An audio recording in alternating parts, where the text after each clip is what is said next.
Today's all about footwork, because if you can learn to move efficiently to the ball, you save energy, but you're also able to hit better shots from more balanced positions. So I like to think of the court as divided into thirds. Now, maybe I made this a little bigger than a third, but between the two green dots, that's the middle of the court for me. And so when I'm in this middle third, I typically want to try to step onto my front foot before hitting the ball.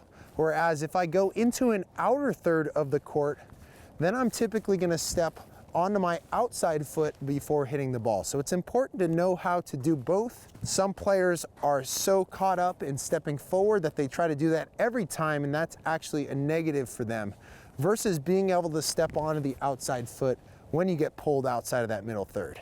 So the first three patterns are from the middle third of the court. The first one, I'm going to pivot, and then I'm going to step forward. So this is for a ball that is coming almost right to me. I pivot on my outside foot, and then I step forward and swing. I pivot, I step forward and swing. And I also want to hit the ground just before I hit the ball. So it's not good if I get there too early and then I'm just waiting for a while before hitting the ball, but instead I'm trying to time that so that the ball comes in and I'm hitting the ball just after stepping onto my front foot. So here's how that looks for a left-handed forehand. I pivot, and then I step forward.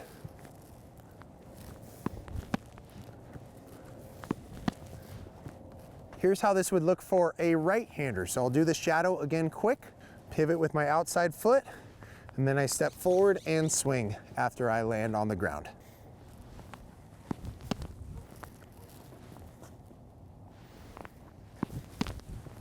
When it comes to footwork, you're trying to be the most balanced when you hit the ball, and so it's important to try to pick the appropriate pattern for the situation. I see a lot of players, they'll stop too short, and then they'll have to reach or lean for the ball, and that does not lead to good results. And so think about taking another step on a pattern, or in a minute, I'll show you how to actually run through the ball when it's short or low. So this one is called step in and then shuffle. So this is reserved for balls that are a little bit shorter in the court. You have to move up to them more. So step in, then shuffle and hit. Step in, shuffle, hit. Here's left-handed. Here's how that looks on the forehand.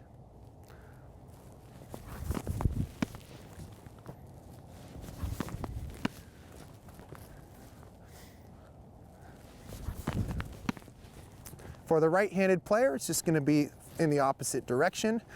Step in, shuffle, hit. Now, what if the ball's a little bit wider? What I like to do is actually shuffle to the side a little bit before stepping in if the ball's a little bit wider, but still in the range of the middle third. So what that'll look like left-handed is I step out, I shuffle, and then I step in at the end to play the ball. Step out, shuffle, step in. And for the right-handed player, step out, shuffle, step in with my left foot. So I'm going to show you the open stance. When we do an open stance, we're moving laterally. I want you to think about crossing over on your first step. And so that's going to look something like this. I cross over, then I step out, then I hit the ball and I shuffle as I'm hitting the ball so that I stay in balance on my finish. So a little faster motion.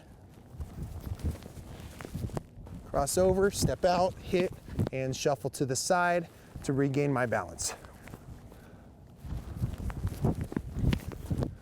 Now, if you're right-handed, same thing. We're crossing over again. Then we're stepping out with our right foot, so our outside foot, hitting the ball, and then shuffling to the side to regain balance.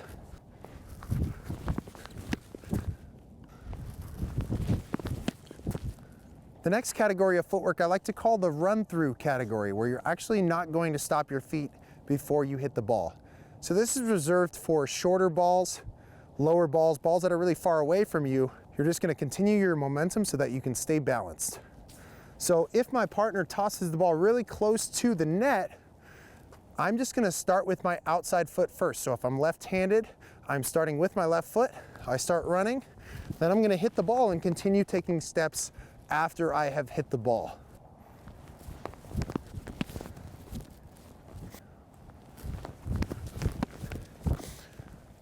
This will allow me to also get to the ball faster if I need to. Sometimes when I'm moving forward, I need to try to get the ball before it bounces twice. Now right-handed, you're gonna lead with your right foot, so your outside foot first. So I'm just going forward towards the net, I'm hitting the ball, and then I'm continuing for a couple more steps after that.